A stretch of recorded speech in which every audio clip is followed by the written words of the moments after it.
In case you missed it, the White Bluffs Quilt Museum's exhibit, Birds, Bees, and Butterflies, and Other Bugs Too, ran from May 1st to August 28, 2021. Looking around, you saw quilts that spanned a century, dating from the 1920s to 2021.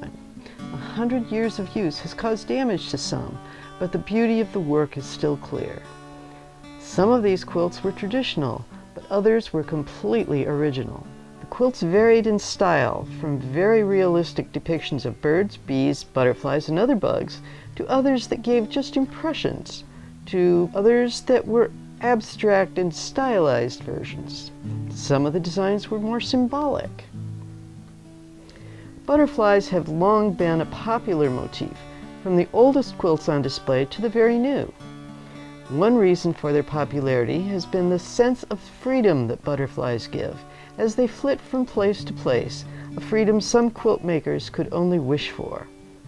The wide variety of butterfly species gives quilt makers freedom in how they are shown. An even more compelling reason for their popularity is the variety of colors, which are often bright. In the exhibit, all of the quilts were colorful. Even quilts that might otherwise have seemed to be just black and white sparkled with the bright red of cardinals and the stripy legs of shorebirds. In some cases, the makers followed patterns, which might come from books or other publications, or from commercial patterns available individually.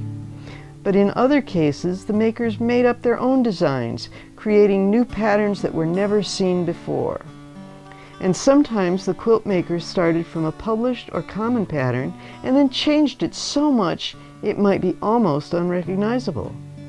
Even when a quilt maker used the same pattern more than once, or several makers made the same pattern, the quilts could be very different because producing any quilt involves numerous design choices, from fabrics to methods.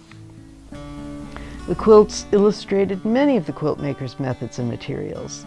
Piecing, applique, and quilting by hand or by machine, surface embroidery, beading, and even painting were among the methods represented.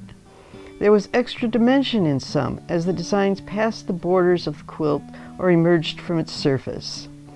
Quilters used not just the usual cottons, but also wool, netting, sequins, paint and ink, and beads. Be sure to visit future exhibits to see more of the amazing creativity of quilt makers and their quilts.